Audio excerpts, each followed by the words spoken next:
Remember when WWE was the only company that was worth talking about? Remember when 2 drag queens were on YouTube stirring the pot? Hi, I'm Jaymes Mansfield. And I'm Sylvia Nix. And you're watching Queens of the Ring. Today we're serving you the Young Bucks. Or in James's case, Danielle Bregoli. Catch me outside, how about that? Oh, I would love to see her in the next Battle Royale. Surely a reference that will stand the test of time. Okay, so we were, in this week's episode, going to give you James's top 5 best wrestling matches. But when a pay-per-view like this crosses your path, you have to talk about it. It's historic. It really is historic. We will be giving you James's top 5 best matches. Don't worry, that's in the works. Hold your horses. But my earring popped off. It flew off of my ear. My ears repelled it. Back to what we're talking about. So the beginning of the match, we'll talk briefly about the buy-in. Adam Page won this amazing battle royal. 22 people, really solid. The rules of a battle royal. Oh, I'll tell you, yes. The rules. There were some contestants in there that were interesting, to say the least. There was a guy who had no legs. How do you lose a battle royal if you don't have 2 feet to touch the ground? Also, Sunny Kiss delivered her famous booty spot to Tommy Dreamer. Oh, we love you, Sunny. We're so excited to see you. She kind of was just chilling out that entire match. I wanted her job because she literally just posted up in every corner of that ring. She just sat back and watched the fight happen. She had one spot. A true queer icon. After that, we had a cruiserweight match. A match. 2 twinks battled it out over who was better, Brittany or Gaga, and Brittany won. That's what I gathered. Gaga should win, but whatever.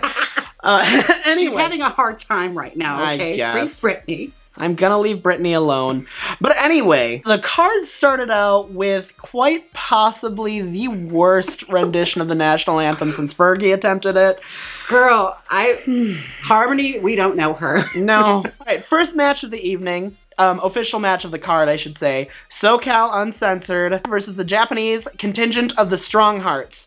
We had some wrestling legends in there. Frankie Kazarian, Christopher Daniels. This match was great. It was serviceable for a 6-man tag match. Normally, I don't usually care about 6-man tag team matches, but I was thrilled to see Kaz and Christopher Daniels still at it. Yeah. Sister's gonna be 50 soon. So SoCal Uncensored came out on top of that. I would have loved to see more from the Strong Hearts. This is Chinese wrestling. I'm not super familiar with a lot of wrestling that comes out of China, but I'm thrilled that we are getting it. I feel like a lot of focus recently has been on Japanese wrestling, which Lord knows I'm gonna fucking praise that. But it was got interesting. neighbors. It was refreshing. It's a refreshing change of pace. Yeah, very. Definitely not like anything you see on WWE right now. Right. Oh, so the triple threat match, which I was here for since the beginning when I heard that Britt Baker, Nyla Rose, and Smiley Kylie Rae. To see Kylie Rae on pay-per-view just made my heart melt a little bit. Kylie's from Chicago. She's a Midwestern darling, and she's got a tremendous amount to offer, and I'm really happy that she got picked up by a major federation like this. And her gimmick is surprisingly really familiar, but really, really works. Oh my god. She sells it. She is what I wish Bayley was. We had the likes of Nyla Rose, who is already such a historic signing in AEW. The first trans woman signed to a major wrestling promotion. We got a nice bonus. Glow. Yes. Awesome Kong comes in to make it a fatal 4-way. Brandy had to pull that great bait and switch in the beginning, though, to let you know, like, oh, you think I'm gonna wrestle? No. We have somebody awesome for you. And here I was thinking in the back of my stupid little mind, when she said awesome, I'm like, Maurice? Could you imagine? I would have popped for Maurice. I would have popped for Maurice too, but we got, arguably Awesome Kong was a better addition, and I'm thrilled for it. I'm here for it. She's got that glow money now, and now because of her influence, she must have a sickening contract cut where she can leave the film when she wants to, because she's not leaving Glow. No, and it would be stupid for her to do so. The match was a pretty solid affair. It was great for a Fatal 4-Way match. Usually that's not my flavor of matches. A lot of focus on Kylie Rae and Britt Baker. I feel like Kong and Nyla kind of like laid outside for the majority of the match. They did, but they also took some pretty hefty bumps. They did. Bumps in a women's match that I'm not used to seeing, like staircase bumps and things like that. Or that corner super powerbomb suplex combo. Yeah. Beautiful, beautiful. I loved it. I was here for every moment of that. If we saw Britt Baker win the first AEW Women's Championship, I would be ecstatic. Excuse me, address her properly. Dr. Britt Baker. I believe you're saying Britt Baker, DMD. Oh. Yes. She plays Dungeons and Dragons? Good for her. Next is the match that was sponsored by Monster. Oh my god, the tag team match. They got out of all of these men, none of them were named Kyle. None of them could text each other to let them know what they were going to wear. Oh, okay. I was still here for this match. Like, it's like that episode of Drag Race where they all show up wearing the same kind kimono. of kimono. However, like, I'm not gonna let that distract me.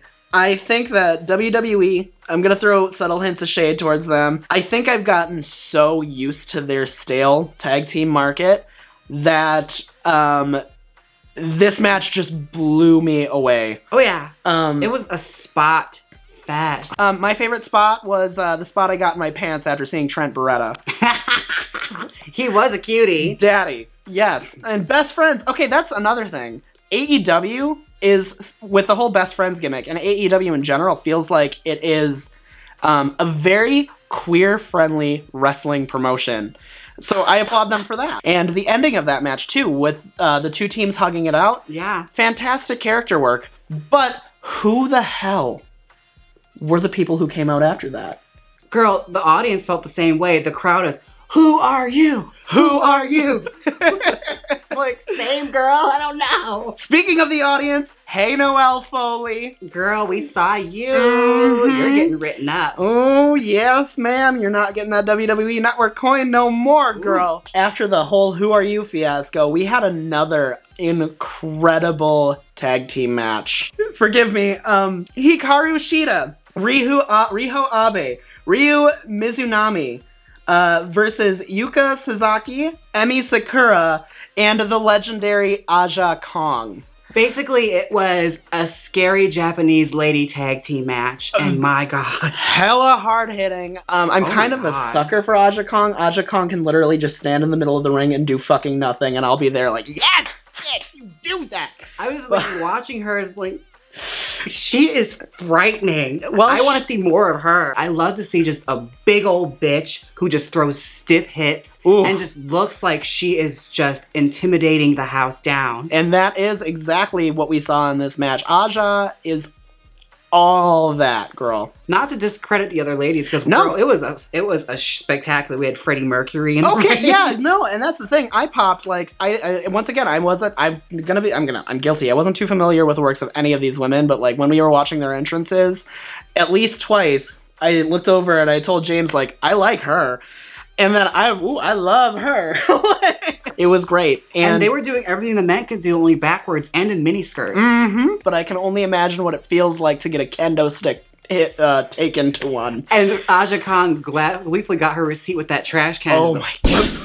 And that looked like... Molly whopped her with that trash can. You know how WWE loves to say steel when it's really aluminum? That trash can was fucking steel. That didn't look good. Now a match that has been on the cards for years. It's almost as if we saw them fight each other in 2013. 6 years ago. But this one definitely blew that one out of the water. Let's just say that. It wasn't Stardust versus Goldust. It was actually brother versus brother. And Mama, let's just start with the beginning. We have Cody Rhodes coming out in his full like Captain Crunch outfit. Oh my god, and the giant throne, with Triple H's symbol on it. We all know. And then he came out and he took his robe off, grabbed the sledgehammer, destroyed the throne. That is Cody taking shots at WWE. He knows exactly what he's doing. All it was missing was the and before we break down the action of it all, special shout out to Miss Rhodes, Brandy Rhodes. She was serving all the reactions for me. Mm-hmm. Like when he destroyed that throne, she was giving you full like Daenerys Targaryen just enjoying this. Like, yes, do it. And she was just on point with her manager spots. The Oh my entire god, match. great. Dustin Rhodes' tights had natural written down the back, which was a callback to his gimmick in NWA and WCW, the natural Dustin Rhodes, which if you haven't seen any of those matches, you need to watch them. It is fantastic to see Dustin Rhodes not in a gimmick. I was very, very impressed with Dustin Rhodes. He can really go. Oh, he can. He absolutely can. And that's the thing that I've always, I've loved Goldust, but he was never allowed to be taken seriously in WWE. Absolutely not. He was doing sentons. We got suicide dives. This match was brutal. Oh my god. I have not seen that much blood in a ring since Eddie Guerrero versus JBL. Girl, it was like a Wes Craven movie inside that ring. Oh my god. The spot that he got, he hit the middle turnbuckle with the exposed turnbuckle, which is the spot that we see all the time. I am going to tell you that he bladed a little too deeply in this match. Unless he intended on blading that much, he was a fucking faucet of blood. Every close-up was just... Oh, it was spurting. The cameraman had a blood fetish every single time. It was gross. It was gross. That blood was a symbol of their family bonds, and Cody rubbing it on himself, it was just the way of saying, I will destroy you. I don't give a shit if you're my brother. This is how we're going to do it. I have to prove to you that I am the better of the two of us. And they worked it into the psychology of the match, too. You had Cody slipping on the blood. You had them reacting to the blood. His bright blonde hair turned pink. If it didn't have the blood, and I'm usually not a huge fan of hella bloody matches, I don't think it's always necessary, but if this match didn't have the blood, it probably would have been kind of on the tamer end of the spectrum. Right. It did distract a lot from the ring rust between, the ring rust of Dustin Rhodes. That being said that he had ring rust, he was still fantastic. The focus of this was on the story between the two of them, and the way the match ended, after Cody hitting the crossroads, counting 1, 2, 3, and both of them just being covered in blood, it's a big celebration, big pop for Cody. Good to him. I don't think he could have walked out of this pay-per-view not being a winner. But the swerve they threw at us, where it was the brothers that want to reunite with each other and want to mend their fences. Girl. Straight up, I tried my hardest not to fucking cry. It was so emotional. It was so damn sad.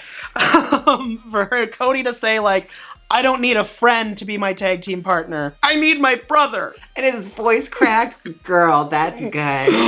My gay little heart. Next up was the Young Bucks versus the Lucha Brothers. Oh, I knew this match was going to be great. Jaymes isn't super familiar with the work of the Young Bucks or the Lucha Brothers. This is my first Young Bucks match and Lucha Brothers match, and what a welcoming. This was a Smarks dream. They hit everything. They made it look, both teams came away looking great. It was flippy after flippy after flippy, and slam and kicks, so many knees. Oh, so many knees. They had a super kick party. And especially for a card that was so tag team heavy, it didn't weigh anything down. I wasn't sitting there oh god, another one. This one got me really excited to watch a tag team match, which honestly, I have not been for a long time. Yeah, probably my favorite tag team match since Survivor Series 2002.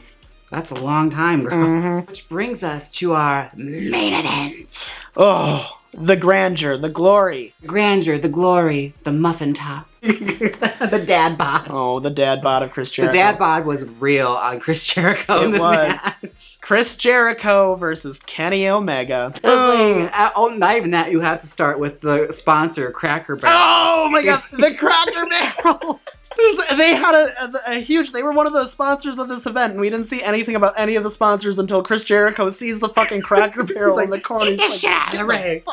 And he started arguing with the referee because the referee was couldn't get it through the rope. He just shoved it through. He looked so pressed about it. He was pouting in the corner I can't believe I do this shit. Bullshit. Kenny Omega versus Chris Jericho. We've seen this dance before.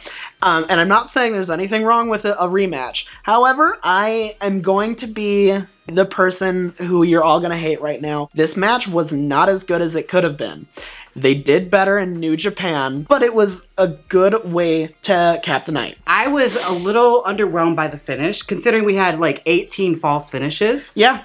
And each one more devastating to last, and to have Chris Jericho win off of a backhand was really interesting, to say the least. I'm not a fan of his new finishing move. Holy shit, though, Kenny Omega breaking his nose and then taking a code breaker. So many times. Oh my gosh. So many knees. So many knees. Oh, and the 7 times that they tried to break the table. My only gripe with Kenny Omega in this match is that I didn't get to see a one-winged angel. JR was the voice of us all halfway through this end of this card. Oh yeah, he was just insulting the piss out of these terrible DDT reversals. That's the ugliest DDT I've ever seen. Yeah, I mean, but he did a good job of like playing the devil's advocate and saying like, but it did the job. At the very umph of this match, all he could say was, "This is exhausting." Oh, that was the match before. It was like, I'm getting exhausted. Call of the night.